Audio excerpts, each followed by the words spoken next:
Hello, everyone. Welcome back to the Comply or Cry series.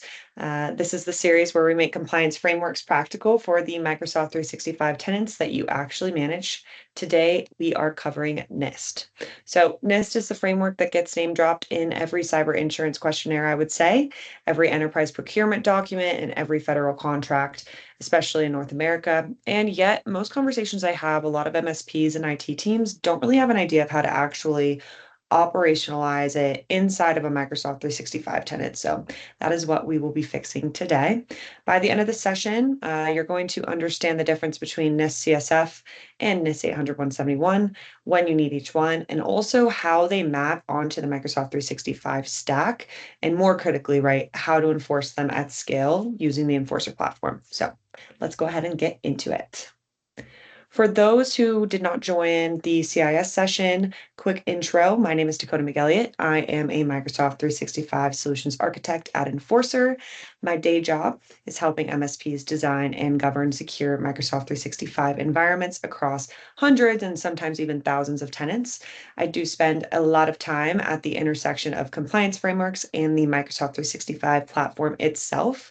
That means I am constantly translating standards like NIST, CIS, CMMC, and even ISO into actual tenant settings, conditional access policies, defender configurations, the stuff that actually moves that needle. So my promise for this session, we're not going to really focus on a lot of theoretical stuff. It's mostly concepts that are grounding something that you can configure in Microsoft 365. Here is our roadmap for today. So we're going to go ahead and start with the basics, cover what NIST actually is, because people throw that acronym around without realizing NIST publishes hundreds of standards, right? So we're going to narrow that down to the two that matter the most for you, I would say. Obviously, we'll touch on, I think, 853 a little bit in this conversation, but 800-171 and CSF is top of mind. And then we're going to just spend some real time on each, what CSF 2.0 looks like in its new form, and what 800-171 actually requires if you ever touch federal data. After that, we're going to answer the why bother question, why NIST is the right foundation, even if you're not in defense or government work. Then we're going to go ahead and map both frameworks onto Microsoft 365, which services line up with which controls. And then finally, we're just going to show how Enforcer operationalizes all of this. So you're not maintaining spreadsheets and screenshots to kind of prove compliance, right? We will also go ahead and stick around for the Enforcer section at the end. That's where this kind of gets a little bit more concrete for anyone running multiple tenants. So let's go ahead and get started with NIST CSF, the cybersecurity framework. NIST CSF was originally developed for critical infrastructure back in 2014. Version 2.0 shipped earlier in 2024, and it broadened the audience to kind of all organizations, not just power plants and pipelines. So two things here to internalize about CSF, I would say. Number one, it's voluntary, right? So it's voluntary and it's outcome based. Voluntary means no regulator is going to fine you for not adopting it. Outcome based means it's telling you what good security looks like, but it's not actually telling you how to achieve that. So that distinction is definitely going to matter later in this presentation as well. NIST CSF 2.0, it also introduced a new function, govern. So we used to have 5 functions, now we have 6. And govern kind of sits at the center and covers strategy, oversight, supply chain risk, and also policy. Identify, protect, detect, respond, and recover are the original 5, and those map roughly to the life cycle of a security incident. So underneath the 6 functions, you have 22 categories, things like asset management, identity management, awareness, and training. And then under those, we have there's like 100 subcategories that get into the specifics. So subcategories are where you start to see actual implementation guidance, and they're what we're going to actually map to M365 services later in our conversation. So this is the otherness standard that you need to know. It is the special publication 800-171. It is a fundamentally different framework than CSF. CSF is voluntary and it's outcome based. 800-171 is mandatory and prescriptive. So if you handle what the government calls controlled unclassified information, or CUI, in a non-federal system, you must meet these requirements, right? So CUI is the gray area data. It's not classified, it's not top secret or confidential, but it's also not public. So think technical drawings, research data, contract details, infrastructure schematics. If your customer is a DoD contractor or any federal supplier and that data lives in their Microsoft 365 tenant, then 800-171 will apply. There are 110 security requirements organized into 14 control families. So some of them you already are probably doing, right? We have access control, audit logging, incident response. Others are more involved. So think configuration management, physical protection, personnel security, et cetera. And one more thing to kind of remember here too about 800-171. It is the foundation as well to CMMC level 2. So if your customer needs CMMC certification, and a lot of them will, you're going to encounter 800-171, whether you want to or not. I will say too, 800-171's Rev 3 update definitely tightened a lot of the language and now kind of better aligns with the broader NIST 853 category and catalog, which is really nice. So even if you kind of don't really want to start with or start working on Rev 3, I would recommend it because one, it's going to be the new standard and new expectation. And also it maps out really prescriptively and more easily to NIST 853.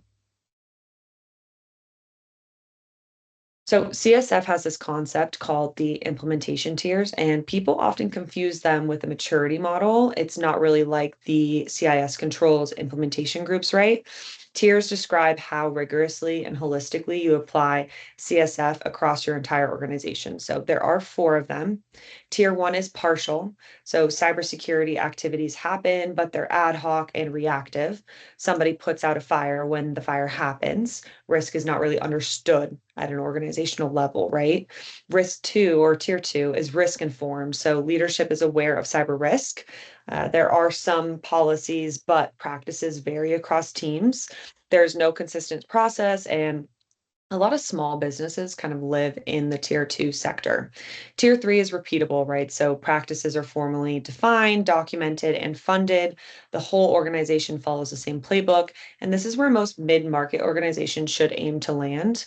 Tier four is adaptive. So practices evolve based on lessons learned, threat intelligence, and information shared with peers. So you're not just following the playbook, you're improving it continuously. Where most MSPs customers kind of live today, somewhere between the tier one and two, where we want to take them as tier three. And I would say tier four is aspirational. It's there for, as a big goal, but it's frankly overkill if you're not a massive enterprise. When you crack open 800-171, you're going to see that every one of the 110 requirements is split into two categories. We have basic and derived. Basic requirements are the high level objectives, right? They come from FIPS, Publication 200, which is the federal minimum security standard. And then basic requirements tell you what must be protected for each one of the 14 controls families. So think like limited system access to authorized users, broad and outcome focused.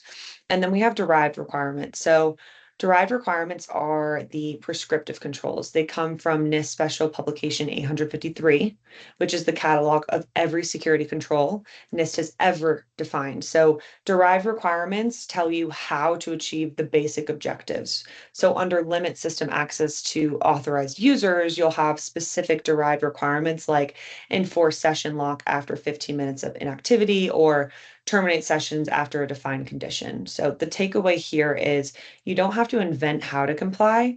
NIST kind of gives you both the outcome and the implementation guidance. And the 110 figure you hear is kind of the total of both basic and derived combined. So wanted to kind of segment out this quote for a reason, right? If you're wondering why we're bother spending an entire episode on NIST, this is the answer. So NIST has effectively become definitely like the most common framework in North America, second to CIS, I would say.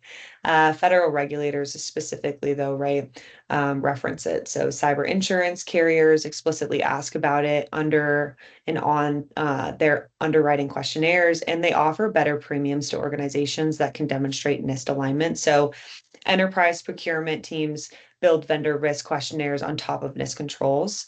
And I would say state and local governments are increasingly mandating NIST alignment for their specific suppliers as well. So even if you have zero government customers today, the moment you want to sell into a regulated industry, get cyber insurance, or land a Fortune 500 customer, you're going to be asked NIST shaped questions, right? So adopting NIST early is a strategic move, not just a compliance exercise. So that's why we're spending today on this framework specifically, I would say. And this is a slide I definitely want everyone on like watching this to kind of internalize. The single most important distinction in the entire presentation, right? CSF is recommendations. 800, 171 are requirements. So CSF will give you that maturity language. Nobody's going to audit you against CSF. There's no certifying body for CSF. You adopt it because it makes you better at security, because it gives your business's stakeholders a common vocabulary, and also just because it dramatically shortens cyber insurance questionnaires, but it is voluntary, right? And then 800, 171, on the other hand, is the law of the land if you handle CUI. So DFARS clause 7012, that's the Defense Federal Acquisition Regulation Supplement, requires it. So CMMC levels 2 requires it as well. So if you fail an audit against it, you can lose the contract. You can face fines under the False Claims Act, and also you can be suspended even from federal procurement entirely if that's kind of what you're focused on today. So two completely different beasts. They share the NIST brand, sure, and a lot of the underlying security thinking, but operationally, they live in different worlds within the scope that they're being looked at. So you'll likely end up doing both CSF as your daily maturity model and then 800, 171 as that contract specific compliance lift, I would say for sure. So here's the strategic argument for why NIST should be your first compliance framework, even if no one is forcing you to adopt it yet. I would say almost every US compliance regime traces back to NIST publications. CMMC, we've talked about already a few times, which is that cybersecurity maturity model certification for DoD contractors. That's built directly again on NIST 800, 171. And then we have FedRAMP, which governs cloud services sold to federal agencies. That's built on NIST 853. Then we have FISMA, which is the Federal Information Security Modernization Act, which is also 853. The HIPAA security rule has an official mapping to NIST 866. So, there's a lot of different mappings and connections in between. So, what does this mean practically, right? If you do NIST well, you've done 70 to 90% of the work for any of these other frameworks. The vocabulary transfers, the controls transfer, the evidence transfers. You'll find yourself answering procurement questionnaires pretty much in half the time because the answers are already documented over time. So I do tell every prospect and customer the same thing, especially like working with Enforcer, right? We have CIS as the foundation, but that can actually map out to being NIST as your foundation for your government contractor customers as well, which is really nice. And if you've ever made any type of future compliance lift, it'll be a lot faster for you to do that. So one thing I love about NIST is that you don't have to pay. If there's no paywall, it's completely free. You don't need to buy a license, et cetera. You don't need like a consultant to access the source material. All you have to do is head to nist.gov/cybersecurity framework. Everything is right there. So the full CSF 2.0 core document, the quick start guides organized by audience. There's one specifically actually for small businesses and one for enterprise risk management, one for supply chain. There are even implementation examples showing exactly what each subcategory looks like when it's done well, which is good. And then here's the good news for anyone who already has invested in 365, right? The platform was essentially built to be NIST friendly, I would say. Microsoft maps their entire security stack to NIST in their official compliance documentation. So on 800, 171 side, Entra ID handles your access control and identification and authentication families. Exchange Online with Defender for Office 365 covers a chunk of system and information integrity. SharePoint and OneDrive, properly configured with sensitivity labeling, handle that media protection and, configuration management for CUI data. And if we're looking at Purview even, right? Purview's classification engine and DLP policies enforce data handling. So it's a lot of great positive features that are a part of the M365 stack today that's explicitly map out already to what is going on and what's required. So even if you're looking at the CSF side as well, right? Those 6 functions map across the platform almost one-to-one.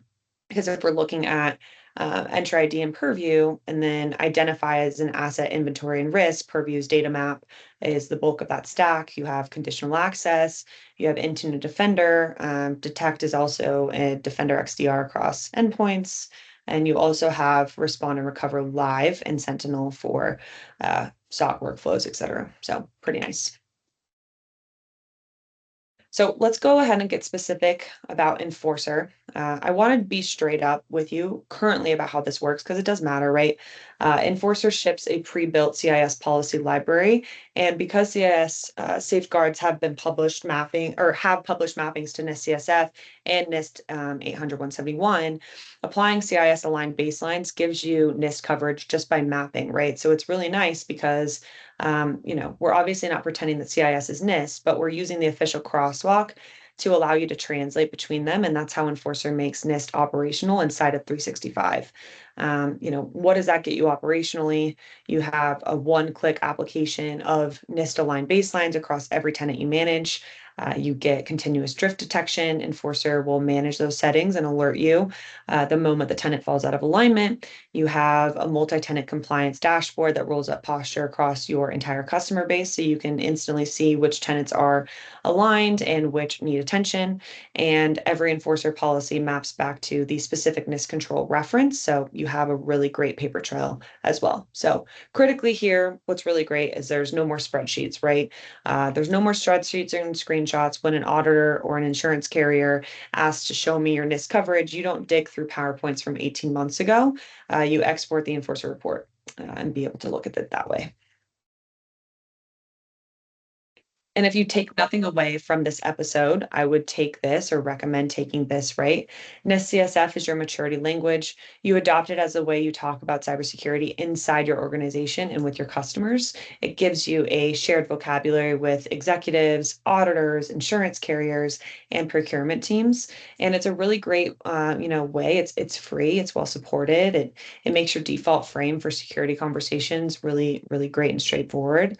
NIST 800-171 is your compliance lift, right? So, but I guess only where a contract demands it. So I wouldn't try to retrofit 110 controls across every tenant you manage. I would target it precisely where CUI lives and where DFARS or CMMC obligations apply, because trying to do 800-171 universally will definitely burn you out and burn out your customers too. So, and then overall, right, you can use Enforcer as that enforcement engine that makes it both achievable at scale because of the CIS to NIST mappings baked into our policy library. So applying Enforcer baseline simultaneously moves the needle on CSF outcomes and 800-171 control coverage. So it's one enforcement engine, multiple frameworks of evidence, and that's kind of the playbook, right? Strategy at the top and contract specific lifts where required, as well as technical enforcement through Enforcer as well. So I hope that was informative. This is at the point in our webinar where we ask for questions, but this is a recorded YouTube series. So I hope you did find benefit. Thank you so much for joining me on our series. And we do hope that you continue on and watch the final episode, which is our wrap up of kind of tying in all of the frameworks we went over during this webinar series. Thank you so much.